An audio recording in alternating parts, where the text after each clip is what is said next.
Yo, what's up everyone? So we're back this week here on In Control with part 2 of growth mindset. So if you're like, part 2? Okay, I'll catch you up.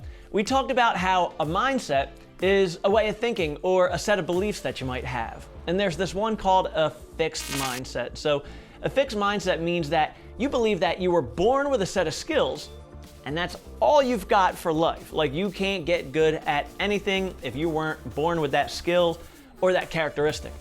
And then there's this other mindset called a growth mindset, which is the set of beliefs that says that you can develop any new ability through learning and through practice. Like, I don't know, you might not be good at skateboarding today, but if you're willing to fall, maybe feel a little bit silly, learn from that experience, be brave, learn some more, push through the hard part, then you'll get it.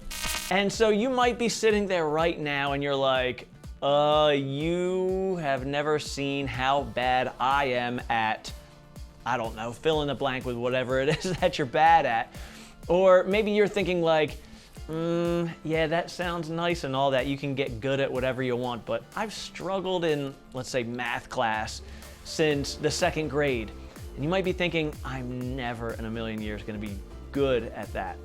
Okay, well, here's the deal. Just give me a chance because today I have something that proves that our brains can actually really get good at anything. So sit back, relax, and put your conversations on hold as we get ready for another amazing episode of In Control.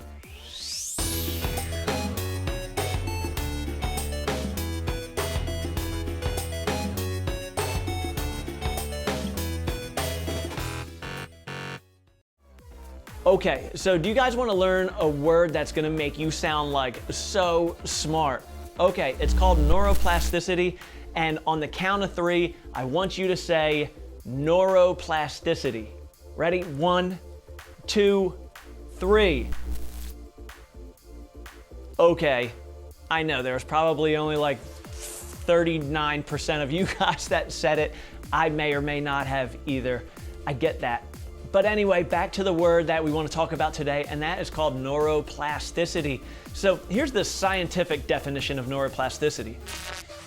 It's the ability of the brain to form and reorganize synaptic connections, especially in response to learning or experience. So that was a pretty technical, or maybe it was like tough to understand, or maybe you were like, yeah, I got like 4 of the words, right? So let me summarize that for you. It basically means that studies of the brain tell us that our brains, and not just like some of your brains, but all of our brains, no matter who you are, where you come from, what you're good at or what you're bad at, but all of our brains are designed to adapt and change due to practice and due to learning and due to experience. In that crazy definition, it mentions something called synaptic connections. All that means is that our brain actually changes the way it performs based on what you're learning and what you're practicing. So the more you practice something, no matter how hard it seems at first, if you're willing to fight through the fails, your brain is actually going to physically change to make you better at it. Let me give you an example. How many of you out there play or have played Nintendo Switch, right? Right, most of us have probably played Nintendo Switch.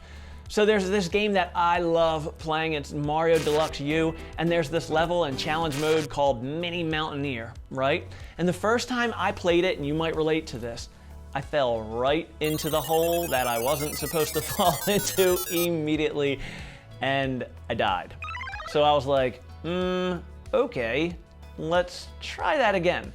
So I didn't fall into the pit right away, but I did fall into the pit again. Then the next time I tried, I didn't fall into the pit, I got a little bit further into the level, but then I got like hit by a bad guy called a bullet bill.